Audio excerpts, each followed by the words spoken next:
Hola a todos y bienvenidos de nuevo a Historias de Terror. Sé que muchos de ustedes utilizan estos episodios para quedarse dormidos, así que, antes de que se entreguen al sueño, me encantaría que dejaran un comentario diciéndome desde dónde están escuchando en el mundo. Además, no olviden darle me gusta y suscribirse si están disfrutando de los episodios. Gracias por estar aquí.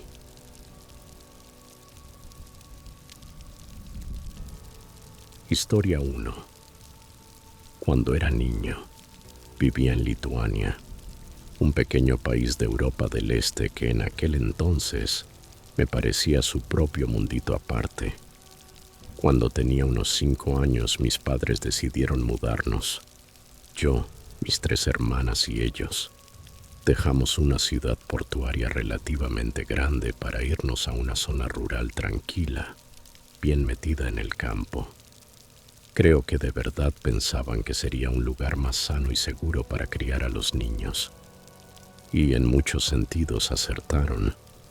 Aquellos primeros años se sentían como sacados de una película veraniega cargada de nostalgia. Mis hermanas y yo pasábamos días enteros recorriendo bosques, nadando en ríos helados, levantando fortalezas con ramas y trepando a los árboles hasta dejarnos las palmas llenas de rasguños. Incluso cuando nos alejábamos bastante de casa, nunca sentimos que hubiera algo que temer. El bosque parecía infinito y acogedor, y el peligro era lo último en lo que pensábamos. Para cuando cumplí 12, la vida en el campo ya me resultaba completamente normal. Mi hermana mayor, que entonces tenía 14, se había hecho amiga de una chica llamada Ann, que a veces se quedaba a dormir en nuestra casa. Un día de verano, planearon escaparse a un viejo cementerio alemán abandonado que quedaba a más o menos 1 milla de donde vivíamos. Era el típico sitio perfecto para adolescentes con ganas de sentirse rebeldes, completamente aislado, sin casas ni carreteras cerca, solo tumbas cubiertas de maleza y lápidas torcidas perdidas en medio de la nada. Yo no estaba exactamente invitado, pero quería pegarme a las chicas cool, así que me les uní. El sol estaba alto, el aire pesaba de calor y era pleno mediodía, de modo que ninguno de nosotros pensó ni por un segundo que algo malo pudiera pasar. El camino hasta allí lo habíamos hecho cientos de veces. Era básicamente de tierra, flanqueado por hierba salvaje y pequeños grupos de árboles que formaban un túnel verde y delgado sobre nuestras cabezas. Íbamos riéndonos, soltando bromas, pateando piedras mientras avanzábamos. Todo se sentía rutinario, pero justo cuando nos acercábamos al cementerio, escuché detrás el sonido de un motor. Ya eso, de por sí, era raro. A fin de cuentas, esa vía prácticamente moría allí. Y en todos los años que llevábamos viviendo en la zona, jamás había visto a nadie visitar aquel cementerio viejo. Era alemán, olvidado y lejos de todo. Sin embargo, allí estaba ese coche acercándose a paso de tortuga. Nos rebasó lentamente y luego se detuvo un poco más adelante, como esperando a que nos pusiéramos a su altura. Aminoramos el paso y nos miramos entre nosotros. El coche empezó a ir marcha atrás.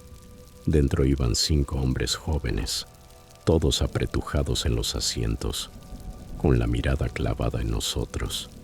La cara de Ann se había quedado blanca y sentí el estómago encogerse de pura inquietud. Mi hermana, en cambio, intentó hacerse la dura. Cuando los tipos bajaron las ventanillas y empezaron a preguntar a dónde íbamos, cuántos años teníamos y si queríamos dar una vuelta con ellos, mi hermana les respondió con sarcasmo, diciéndoles que nos dejaran en paz. Su voz tenía esa mezcla de bravuconería adolescente y enfado, pero pude notar que solo los estaba irritando más. De repente el conductor abrió de golpe su puerta, bajó del coche y comenzó a gritarnos que subiéramos. Eso bastó para que se me activara el instinto. Le agarré la mano a Ann, me di media vuelta y eché a correr. Ni siquiera miré atrás para comprobar si mi hermana nos seguía. Solo recé para que sí. Por suerte también arrancó, y los tres salimos disparados por el camino como si la vida nos fuera en ello. Pero en cuanto nos atrevimos a mirar, vimos el coche derrapando, dándose la vuelta para perseguirnos a toda velocidad.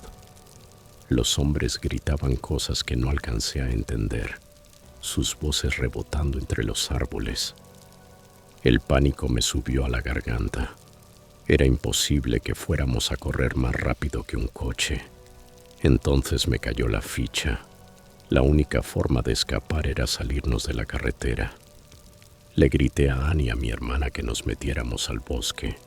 Nos apartamos del sendero y nos internamos a trompicones entre la maleza, sin importarnos las ramas que nos arañaban brazos y cara. Nos escondimos tras unos arbustos espesos, más adentro entre los árboles. A través de las hojas, alcanzábamos a ver el coche dando vueltas alrededor del pequeño bosquecillo donde nos habíamos perdido de vista. Sabían que no podíamos regresar a casa sin cruzar la carretera y se estaban asegurando de impedirlo. Iban de un lado a otro, provocándonos, acelerando fuerte, riéndose. El corazón me latía tan fuerte que sentía que me iba a estallar en el pecho. Y entonces, como algo salido de una película, el sonido de sirenas policiales cortó el aire. No los habíamos llamado. Ninguno de nosotros tenía teléfono móvil en ese momento. Pero de pronto, la carretera se llenó del aullido de vehículos que se acercaban. Los hombres del coche se pusieron nerviosos. Los vimos girar el volante de golpe y salir disparados en dirección al cementerio. Los patrulleros pasaron a toda velocidad justo hacia donde ellos habían ido. Nosotros seguimos agazapados, inmóviles.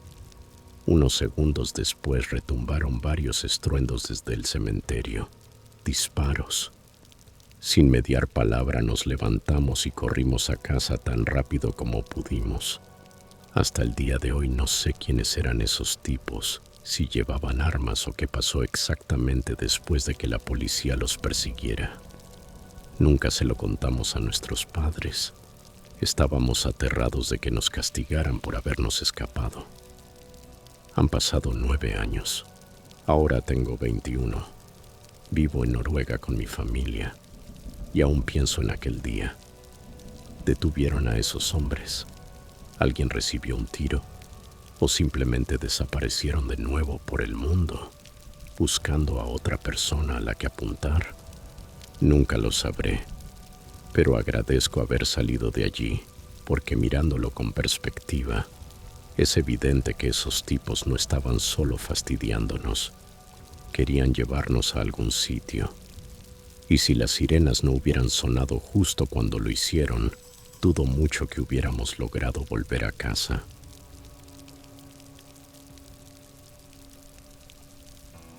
Historia 2. Siempre me ha gustado salir a correr en verano, sobre todo por las tardes y noches, cuando refresca y hay silencio.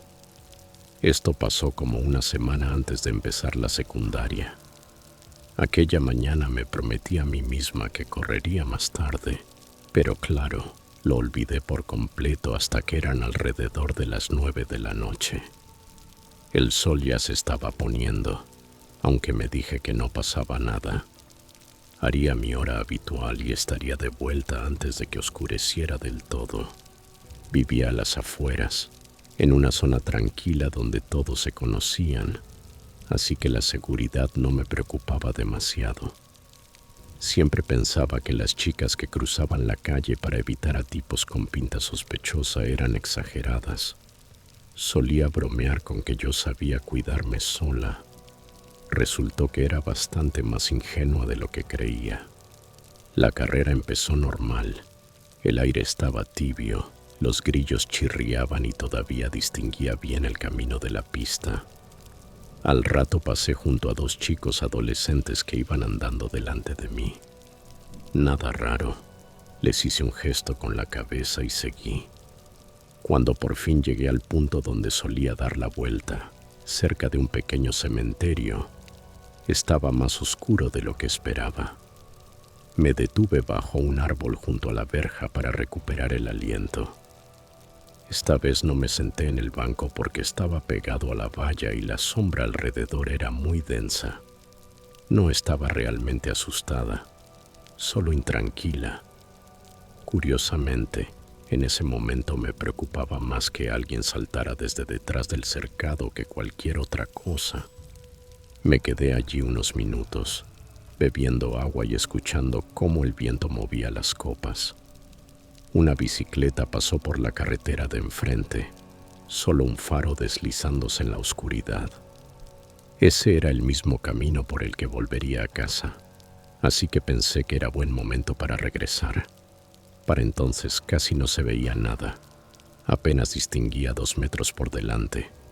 Empecé a trotar despacio, atenta a no tropezar con irregularidades del suelo. Entonces oí voces más adelante. Al principio eran tenues, apenas un murmullo, pero conforme me acerqué, se hizo claro que era sin duda una conversación. 2 personas, quizá más. Frené el ritmo con el corazón acelerándose, intentando pillar lo que decían. Estaba demasiado oscuro para distinguir a nadie, pero entonces lo escuché nítido. La voz de un hombre, baja y despreocupada, diciendo algo como: «Veo a esta chica. Podría simplemente tirarla hacia los arbustos». Aquellas palabras me dejaron helada. En ese tramo había matorrales altos, lo bastante espesos como para que alguien desapareciera tras ellos sin problema. Aún así no me detuve. Sabía que si me daba la vuelta de golpe, él sabría que lo había oído. Me fui deslizando fuera de la pista de correr hacia la orilla de césped junto a la carretera, poniendo algo de distancia entre nosotros. Todavía alcanzaba a ver un cuadradito de luz, el brillo de su pantalla del teléfono en la oscuridad. Luego escuché el sonido de una cadena cambiando de marcha. Iba en bicicleta, no caminando, y un segundo después empezó a pedalear y se alejó. Eso debería haberme tranquilizado, pero no lo hizo. Que estuviera solo no significaba que no fuera peligroso. Seguí caminando unos minutos, observando cómo su luz se hacía cada vez más pequeña hasta desaparecer por completo. Solo entonces volví a correr. En realidad, salí en sprint, con el corazón golpeando como si quisiera salirse del pecho. Cada coche que pasaba me hacía dar un respingo, y cualquier ruido entre los arbustos me hacía apretar la botella de agua con más fuerza, lista para usarla si hacía falta. Cuando por fin alcancé la primera farola cerca de casa, aflojé el paso y me quedé allí quieta, respirando con dificultad, temblando. Nunca había sentido un alivio como ese. Esa sensación cruda de darte cuenta de que quizá acabas de esquivar algo horrible sin siquiera saber qué podría haber sido.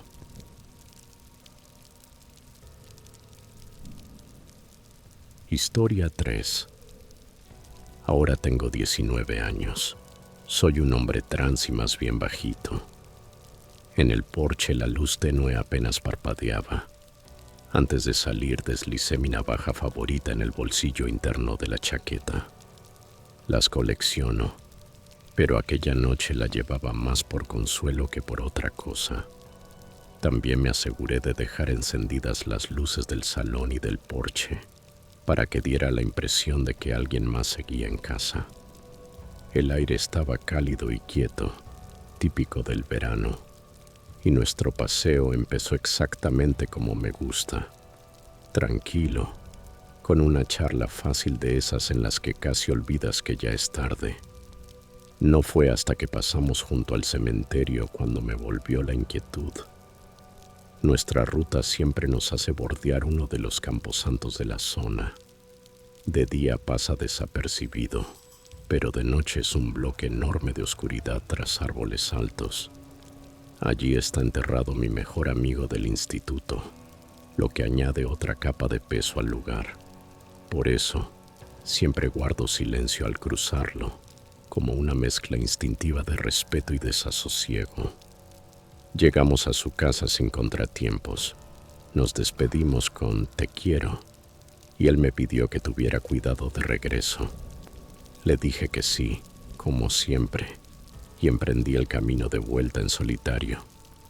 De inmediato el silencio me cayó encima, sin grillos, sin viento, solo calles vacías. La piel me empezó a hormiguear. Inspiré hondo, me puse un auricular y puse música para calmar los nervios, aunque apenas sirvió. Entonces doblé la esquina que daba a la calle del cementerio y me quedé helado, plantado en medio de la acera, justo al borde del camposanto. Había un hombre que no había visto nunca, al menos una cabeza más alto que yo, con un cuerpo ancho que, incluso con poca luz, imponía por el espacio que ocupaba. La cara se le perdía entre sombras, pero tuve esa sensación inequívoca, la que te sube por el estómago. Estaba mirándome directamente. Me quedé en mi sitio, esperando que se fuera, que cruzara él primero, cualquier cosa que evitara tener que pasar a su lado. No quería que viera hacia dónde me dirigía o, peor, que me siguiera. Pero no se movió. Tras unos segundos que se hicieron eternos, bajé de la acera y me metí en la calzada, trazando un arco lo más amplio posible a su alrededor sin echar a correr. El corazón ya me martillaba. Mantuve la mano cerrada en el bolsillo, aferrado a la navaja, con el pulgar apoyado en las estrías del mango. Me sentía tonto por estar tan tenso ante alguien que, en realidad, no había hecho nada. Aún así, mi instinto no dejaba de gritarme: mejor parecer paranoico que estar desprevenido. Más adelante podía ver el primer paso de peatones. Después venía un semáforo, otro cruce sobre la autopista, luego una cuesta y un par de giros hasta llegar a casa. No parecía tanto, pero al alcanzar el paso de cebra me di cuenta de que él también había empezado a caminar en mi misma dirección. No pegado a mí, pero lo bastante cerca como para entender que no era casualidad.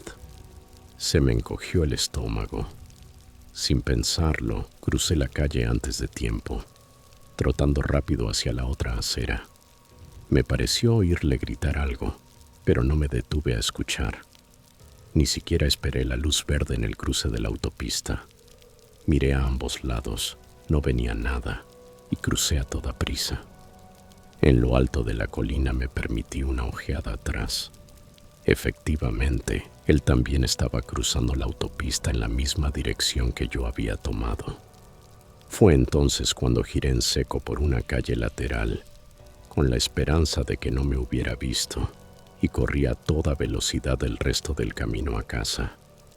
Ya dentro, eché el cerrojo a las puertas, comprobé cada ventana y hasta cerré con llave la de mi dormitorio por si acaso, como una capa extra de armadura. Visto ahora quizá no fue nada, tal vez era solo un tipo cualquiera que coincidió con mi ruta, pero la imagen de él, quieto, en la oscuridad junto al cementerio, no se me despega. La forma en que esperó a que yo pasara para empezar a andar, la manera en que pareció seguirme sin vacilar. Sinceramente, no quiero averiguar jamás quién era ni qué quería.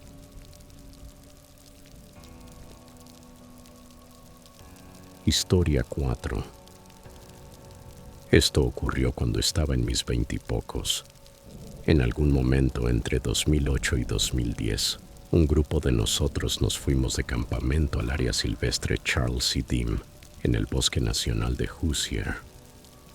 La carretera principal que atraviesa la zona es carretera Tower Ridge, llamada así por la alta torre de vigilancia contra incendios, torre de incendios de Hickory Ridge, plantada justo en medio del bosque. Si te apartas hacia el estacionamiento cercano a la torre, Verás una vieja vía de grava que se adentra serpenteando en la naturaleza. No parece más que un camino de servicio olvidado, pero si lo sigues lo suficiente, conduce a un conjunto disperso de senderos y, al final del todo, a un pequeño cementerio antiguo. La mayoría de las lápidas allí son simples marcadores de arenisca, alisados por el paso del tiempo. Así que, fueran cuales fueran los nombres que alguna vez estuvieron grabados, ya no se distinguen. El gobierno creó esta zona silvestre recuperando tierras de cultivo durante la Gran Depresión, de modo que la gente que vivía allí por entonces necesitaba un lugar donde enterrar a sus muertos. Algunas piedras son apenas bloques pequeños sin inscripción alguna, y aunque la mayoría de las tumbas tienen más de un siglo, todavía quedan unas cuantas estelas de granito tan recientes como de la década de 1990, así como algunas talladas profesionalmente de principios del siglo XX, vestigios de familias más acomodadas que podían costearlas. Montamos el campamento en un sitio lo bastante cercano al vehículo y al camino de grava como para facilitar el traslado de suministros. La contrapartida era que estábamos justo al lado de un sendero principal, así que los excursionistas pasaban de vez en cuando a lo largo del día. Nosotros éramos amables con todos. Saludábamos, charlábamos un momento y les deseábamos buena caminata. Al anochecer encendimos una gran fogata, tomamos unas copas, fumamos un poco de marihuana y nos dedicamos a relajarnos bajo las estrellas. Fue entonces cuando un hombre pasó frente a nuestro campamento. No era enorme ni particularmente llamativo. Complexión media, estatura promedio, pero llevaba una linterna frontal con uno de esos filtros rojos que ocultan por completo el rostro. En la mano traía una pala con empuñadura en D. Le lanzamos un saludo cordial, como habíamos hecho con todo el mundo, pero ni siquiera nos miró. Siguió caminando, en silencio, como si no existiéramos.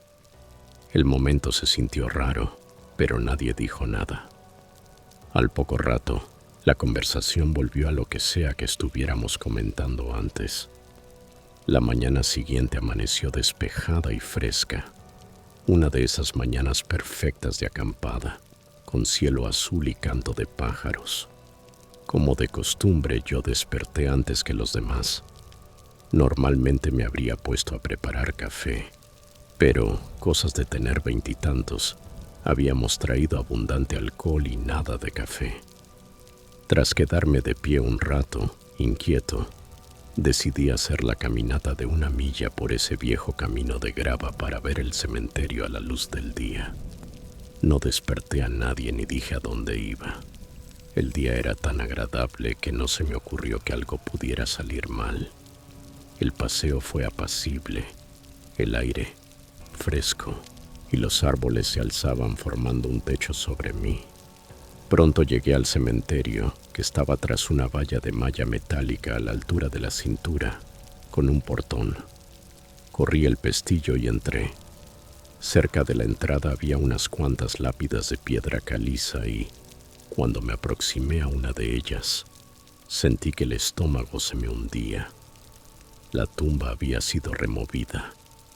Junto al marcador se abría un pozo de unos 5 pies de profundidad, con escalones en forma de terraza que descendían a la tierra. En el fondo del agujero yacía una pala sin mango, del mismo tipo que había visto en manos del hombre la noche anterior. La tierra seguía fresca, oscura y suelta, como si quien la hubiera cavado hubiese estado allí hacía poco.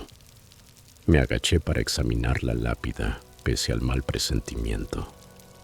Era de caliza antigua, así que gran parte de la inscripción estaba erosionada, pero alcanzaba a distinguir que pertenecía a una niña, una bebé llamada Elizabeth, fallecida a principios de 1900. Mientras asimilaba ese detalle, me golpeó un pensamiento peor. Solo había una entrada y una salida para ese cementerio. No me había cruzado con nadie ni al llegar ni al irme, lo que significaba que quien estuviera cavando probablemente me oyó acercarme y podía estar observándome en ese mismo instante desde entre los árboles. La sensación de ser observado me recorrió como agua helada. Eché un vistazo alrededor, pero el bosque parecía interminable y vacío.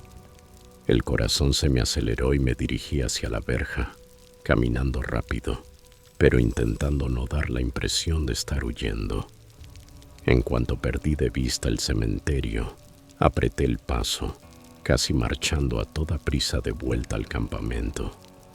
Cuando llegué, mis amigos empezaban a desperezarse. Les conté lo que había visto y observé cómo se les iba el color del rostro a medida que asimilaban la historia.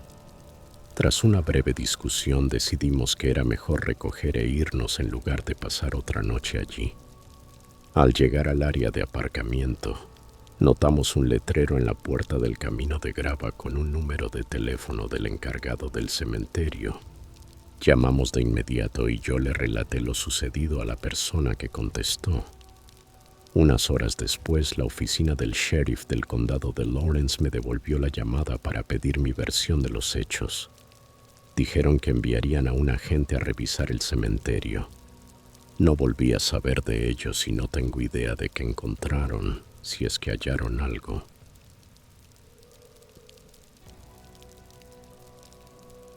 Historia 5.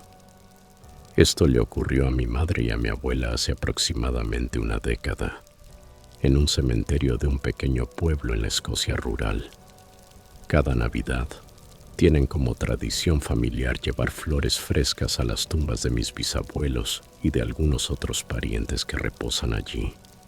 El cementerio en sí es amplio y silencioso, con campos abiertos y una franja de bosque por un lado, y por el otro el borde mismo del pueblo. Incluso hay una casa pegada a la valla donde, durante años, solía rondar un gato pelirrojo de 3 patas. Siempre era cariñoso y venía trotando a pedir mimos, lo que añadía un toque extrañamente reconfortante a un lugar por lo demás solemne. El año en que pasó esto fueron a última hora de la tarde. En invierno en Escocia, eso equivale prácticamente a noche cerrada, cielo frío y húmedo apretando desde arriba y con muy poca luz. Mi padre las llevó en coche y se quedó aparcado junto a la entrada principal, esperándolas mientras permanecía en el vehículo. Yo no fui esa vez. Probablemente me quedé en casa jugando videojuegos o simplemente evitando la lluvia y el frío. Con los años he oído tantas veces la historia que parece un recuerdo propio. Pero no estuve allí. Ellas siguieron su rutina de siempre: colocar las flores y arreglar las tumbas en casi completo silencio. No había nadie más alrededor, lo cual nos sorprendía dadas las horas y el hecho de que hacía falta una linterna para ver por dónde pisabas. No era el momento ideal para visitar, pero con la Navidad a un par de días y ambos trabajando turnos irregulares, era el único hueco que tenían. Al terminar, emprendieron el camino de vuelta hacia el coche, pasando por la zona cercana a la puerta principal donde el personal del cementerio amontonaba flores marchitas y basura. Esa sección tiene una hilera de setos y arbustos que ocultan buena parte de todo aquello. Mientras caminaban, algo se agitó entre las ramas. Al principio sonó como un animal y lo ignoraron, pero el ruido fue creciendo, más fuerte y deliberado, como si alguien se estuviera moviendo con intención. Muy rápido quedó claro que no era un pájaro ni un gato. Había una persona agazapada ahí dentro, moviéndose como para asustarlas. Mi abuela, que es a la vez nerviosa y francota, soltó de inmediato: «Buen intento, John. Te vemos ahí dentro», dando por hecho que mi padre había salido del coche para gastarles una broma. No habría sido del todo extraño en él hacer algo así. Pero pocos segundos después les llegó desde la entrada el sonido del motor del coche arrancando. Mi padre no se había movido en absoluto. Seguía sentado, con el motor al ralentí para calentar el coche. Fue entonces cuando les entró el pánico. Mi madre y mi abuela echaron a correr hacia la verja, con el corazón desbocado, y prácticamente se lanzaron dentro del coche. Mi padre se quedó desconcertado mientras ellas cerraban de golpe las puertas y le gritaban que arrancara. Hasta el día de hoy nunca supimos quién estuvo merodeando entre los arbustos del cementerio en una gélida noche de diciembre. Circulaba una especie de leyenda local sobre una mujer pálida que vagaba por las carreteras del pueblo y los campos cercanos a horas extrañas, asustando a la gente con su aspecto y su comportamiento errático. Yo llegué a verla un par de veces de pequeño. Era más bien una excéntrica del lugar que un fantasma. Claramente alguien con problemas de salud mental, pero inquietante de todos modos. Mi madre le tenía pavor, así que si realmente hubiera sido aquella mujer la que estaba agachada entre los setos, para ella habría sido todavía más intenso. La parte que más se me quedó grabada de la historia fue cómo reaccionan las personas bajo estrés. Mi abuela, normalmente ferozmente protectora y de ponerse por delante del peligro por sus seres queridos, aquella noche instintivamente apartó a mi madre para salir primero.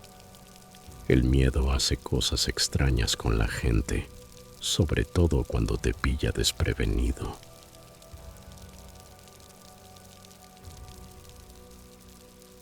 Historia 6. Trabajé en un cementerio mientras estaba entre semestres en la universidad. Nunca planeé aceptar ese empleo, pero el salario era demasiado bueno como para dejarlo pasar.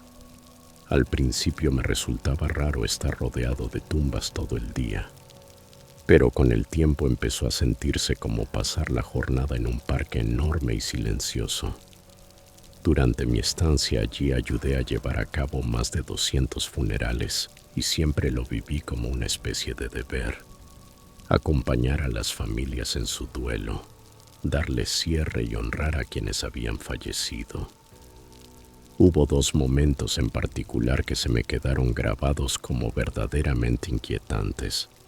El primero ocurrió justo después de terminar de conducir un funeral. Estaba sentado en la camioneta del cementerio mientras mi compañero entraba a la oficina para terminar el papeleo. La camioneta era vieja, estaba asquerosa y llena de polvo por todo el trabajo de excavar tumbas. Vasos de café, tierra, hojas, todo lo imaginable tirado por dentro.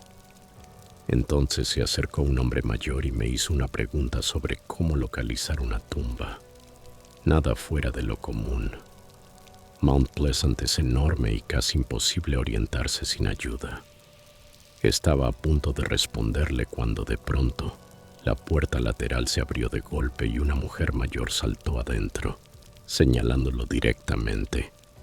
Ese hombre me secuestró. Aléjame de él, no dejes que me toque, gritó. Me quedé helado. Ella parecía completamente normal, vestida de forma adecuada y sin heridas visibles, pero el pánico en su voz y el terror en sus ojos me encogieron el estómago. El hombre también se quedó paralizado, totalmente sorprendido, incapaz de articular palabra. La mujer seguía suplicándome, repitiendo las mismas frases, desesperada por ayuda. Intenté calmarla, pero estaba presa del pánico y fuera de sí. De pronto, sin aviso, echó a correr hacia donde estaban mis otros compañeros, que estaban regando flores a unos 500 metros. Salté de la camioneta y corrí tras ella. Al mismo tiempo me volví hacia el hombre. ¿Qué demonios está pasando? Le solté, pero apenas podía hablar. Balbuceó que quizá ella tenía Alzheimer y que cuidarla podía ser difícil. Le pregunté si debíamos llamar a una ambulancia o si ella llevaba alguna medicación, pero dijo que no lo sabía. Mientras tanto, la mujer había llegado a donde estaban mis compañeros y parecía un poco más tranquila, probablemente porque ya había puesto distancia entre ella y el hombre. El señor mayor regresó a su furgoneta, murmuró una disculpa torpe y sin más se marchó conduciendo. No intentó seguirla, no preguntó si estaba bien, nada. Me quedé absolutamente desconcertado viendo cómo se iba. Cuando volví con mis compañeros, me dijeron que la mujer había hecho señas a un coche cualquiera que pasaba por la calle y se subió antes de que pudieran ayudarla. Ninguno de nosotros tenía idea de a dónde fue ni de si estaba realmente a salvo. Todo se sintió surrealista. Una anciana lo bastante aterrada como para meterse en el coche de un desconocido y un hombre que se marchó con calma como si nada hubiera ocurrido. Dudamos entre llamar a la policía o tratar de localizar el vehículo, pero al final nadie sabía bien qué hacer. Más tarde, cuando llegué a casa, revisé los periódicos locales buscando alguna explicación, pero no se había informado de nada. Hasta el día de hoy no tengo la menor idea de lo que sucedió realmente. No sé si ella estaba en peligro, si el hombre le había hecho algo o si todo fue simplemente un malentendido. Aunque han pasado años, pensar en aquel día todavía me pone la piel de gallina. La forma en que ella corrió, la manera en que él se fue y lo absurdamente azaroso de todo. Es uno de esos momentos que se te quedan clavados.